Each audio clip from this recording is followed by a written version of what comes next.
Ya, Ini kita lanjut Pak Guru dengan ini bahasannya masih soal agama. Tapi ini saya ngambilnya dari komen YouTube-nya Guru Gembul. yang ada dalam tanggung jawab saya hanya Guru Gembul Channel dan Gembulikum. Assalamualaikum Baraya, selamat datang kembali di Gembulikum. Terakhir kan bahas soal Iran, kekuatan Iran. Terus ada yang komentarnya kayak gini. Jadi sebenarnya agama itu sumber konflik. Di komenan tersebut, Pak Guru juga menjawab, semua yang kita cintai menimbulkan konflik. Ini tuh maksudnya gimana Pak Guru? Ini pertanyaan pribadi saya soalnya. Iya, betul. Jadi sebenarnya bukan agama yang menjadi sumber konflik, tetapi apa yang kita cintai. Jadi gini, ketika kita mencintai Indonesia, kita rela berperang dengan Belanda. Perang itu kan konflik. Ketika kita mencintai seorang perempuan, kita rela baku hantam dengan pesaing kita. Itu kan sebenarnya juga konflik. Jadi semua konflik kita itu dimulai dari sesuatu yang kita cintai. Ukraina lawan Rusia, kenapa berperang?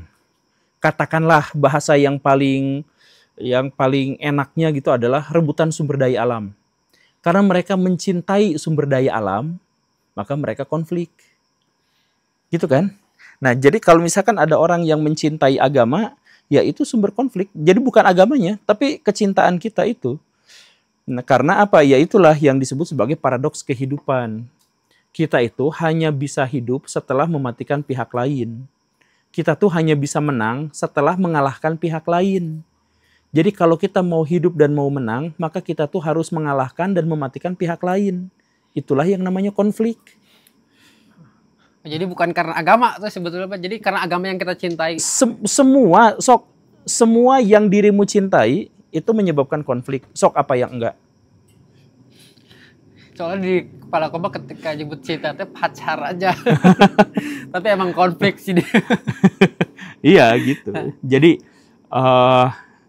ya misalkan dulu ya, ada pernyataan di dalam Alkitab. Sumber dari kejahatan itu adalah cinta terhadap uang.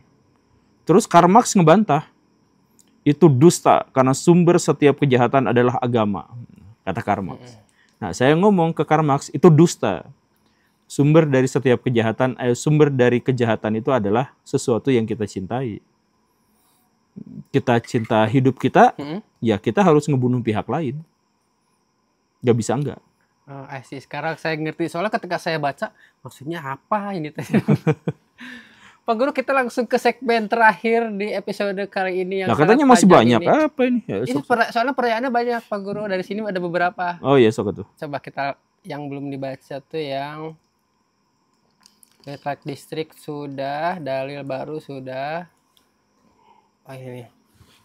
Dari Sheridan, Pak Guru. Sheridan. Pak Guru, kenapa manusia susah menjalankan sesuatu secara konsisten? Apa sebabnya dan apa solusinya? Ini pertanyaannya terlalu umum gitu. Kenapa manusia sulit untuk melakukan sesuatu secara konsisten? Banyak yang bisa manusia lakukan secara konsisten. Bernapas, konsisten.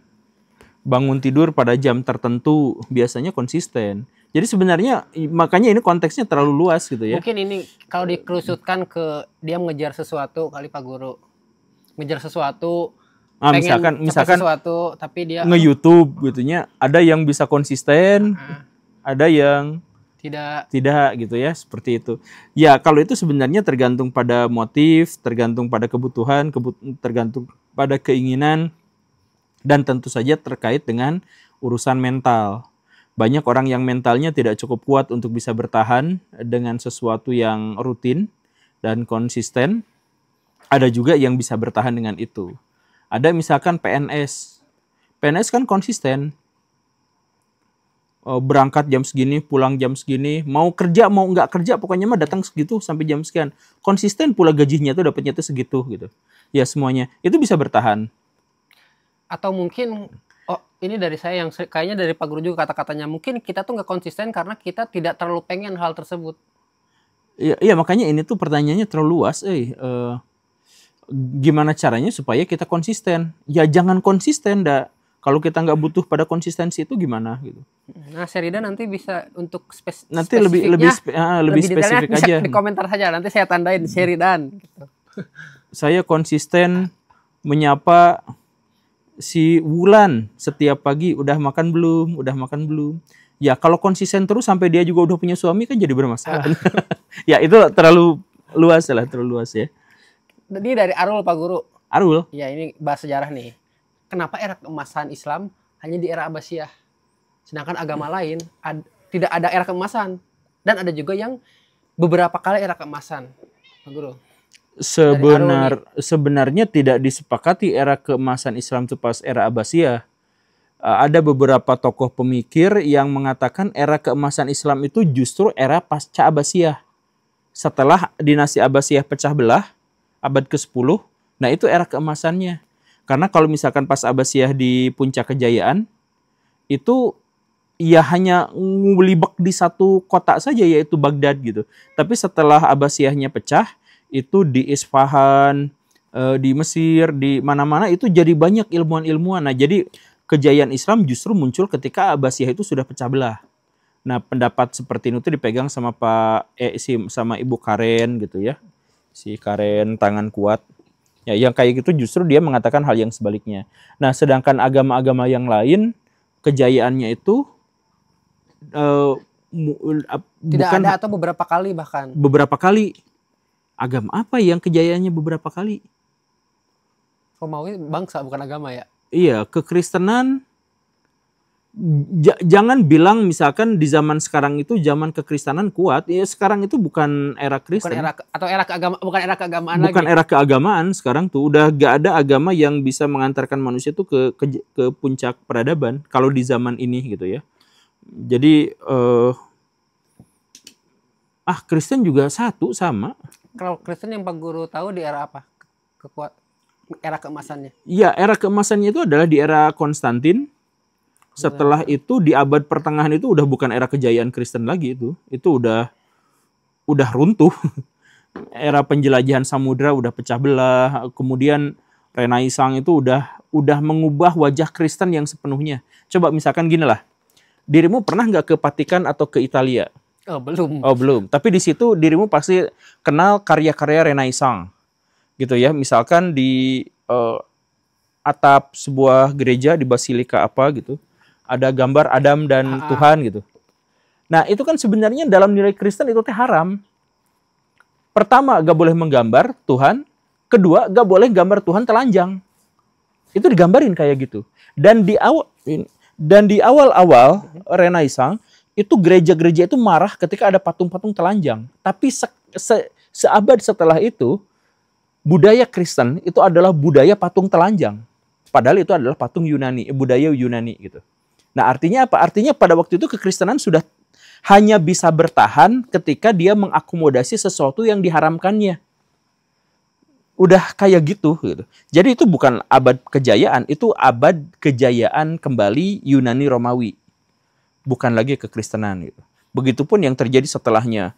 Ada misalkan Francisco Pizarro datang ke Amerika Latin. Ya sekarang disebut Amerika Latin, kemudian melakukan pembantaian sekitar 4 juta orang sampai 5 juta orang. Pembantaian di sana atas nama Kristen. Nah nilai Kristen kan nggak gitu. Tapi itu diakui sebagai nilai kekristenan karena apa? Karena Kristen pada waktu itu sudah terpaksa mengubah ajarannya menjadi serupa dengan nilai-nilai Yunani Romawi, tetapi masih dilabeli oleh Kristen. Sama seperti orang Islam sekarang. Jadi agamanya sebenarnya Arab Jahiliyah gitu, tapi dilabelinya sebagai Islam. Itu udah beda cerita sebenarnya, udah lain. Jadi semua agama sama tuh. Satu Kang aja Arul menurut saya mah gitu. Yang agama yang nominal gitu ya. Ini ada 2 lagi Pak Guru untuk hari ini. Dari Andri. Aduh.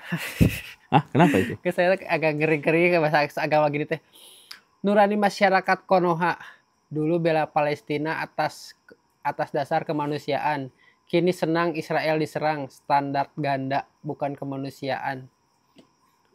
Dari Andri. Iya, karena yang orang Palestina dulu ngakunya sebagai kemanusiaan gitu kan. Ya sebenarnya itu adalah tendensi. Jadi kecenderungan manusia itu cenderung untuk memihak pada identitas-identitas halusinasi mereka gitu. Jadi apakah itu standar ganda? Kalau mereka sejak awal sebelumnya ngaku sebagai kemanusiaan, ya standar ganda. Karena korban-korban di pihak Israel juga banyak yang bocil-bocil gitu kan. Tapi kan tidak dipublikasikan di Indonesia. Tapi ini sama kayak yang video yang Pak Guru buat pada saat Amerika kebakaran. Iya. Standar ganda. Iya, pas Amerika kebakaran banyak orang yang meninggal di situ disyukur-syukurin gitu kan. Ya, katanya kemanusiaan, tapi ada orang yang gitu jadi ya itu mah standar ganda. Dan itu lumrah lah. Wah, dihujat lagi nih. Nah, tidak apa-apalah, memang seperti itu. Maksudnya gini, kalau misalkan Baraya mau melakukan pembelaan terhadap Palestina misalkan, ya akui saja bahwa kami berpihak kepada Palestina karena mereka adalah saudara seiman gitu. Nah, kalau gitu kan nggak akan standar ganda kalau misalkan nanti pada akhirnya Israel disyukur-syukurin pas di rudal gitu. Tapi kalau misalkan ada yang ngakunya itu adalah kami mencintai Palestina karena kemanusiaan, tapi pas bagian yang lain Amerika kebakaran syukur-syukur. Nah, itu standar ganda namanya, itu kemunafikan gitu. Gitu. Terakhir Pak Guru untuk hari ini dari Mr. Al, kayaknya Mr. Al ini kedua kali jadi ngirim di Sabaria. Pertanyaannya gini, Guru, mungkin nggak sih ada masa di mana ada dua anak yang saling tertawa saat melihat buku sejarah di mana kakek buyut mereka saling lempar bom? Iya, banyak. Iya, maksudnya gini, jadi ada katakanlah ya misalkan, ada dua pihak atau dua bangsa yang bermusuhan. Terus tembak-tembakan. Nah, terus lalu keturunannya bersahabat gitu. Bersahabat dan keketawaan ngelihat itu. Ya banyak kasusnya. Misalkan perang Pangeran Diponegoro ngelawan Belanda, salah. Ngelawan Mataram. Melawan Mataram yang dibantu Belanda. Sebenarnya begitu. Nah, karena orang Mataram sekarang keturunannya itu sudah campur baur dengan keturunan Pangeran Diponegoro, ya mereka sama-sama membaca buku teks yang sama dan sama-sama mentertawakan itu. Ya, dan mereka tuh ada di pihak yang sama gitu. Gimana kalau kayak gini? Kakek buyut kita tuh pada mati ditembakin Belanda, sekarang kita bersahabat dengan Belanda, pemain-pemain timnas kita pemain Belanda semua. kita ketawain itu bisa ketawain itu, tapi nggak apa-apa karena yang perang itu tidak pernah manusia versus manusia, tapi entitas politik. Jadi misalkan gini nih, dari zaman dulu pun politik. Dari zaman dulu pun begitu. Indonesia berperang melawan Belanda, apa iya? Orang-orang tentara-tentara yang berperang itu nggak pernah tahu siapa musuhnya, terkenal-kenal acan, iya kan? Tapi kenapa saling bunuh? Ya, disuruh. Nah, disuruh. Makanya ada semacam peribahasa gitu. Jadi para tentara itu berperang bukan karena membenci siapa yang di depan mereka, tetapi karena mereka mencintai apa yang di belakang mereka. Gimana? Prajurit itu maju ke medan perang, bunuh-bunuhan, bukan karena mereka membenci siapa yang ada di depan mereka, tetapi karena mencintai apa yang ada di belakang mereka. Gitu. Ya, sama yang di depan mau boro-boro benci kenal aja enggak gitu. Iya. Kayak gitu. Nah, jadi kalau misalkan sekarang ada kita bersahabat dengan orang Belanda, ya agak apa-apa juga, kenapa gitu. Termasuk juga saya punya temen tuh, itu kan orang Israel. Tapi dia benci Israel sebagai entitas politik gitu. Ada yang kayak gitu kan.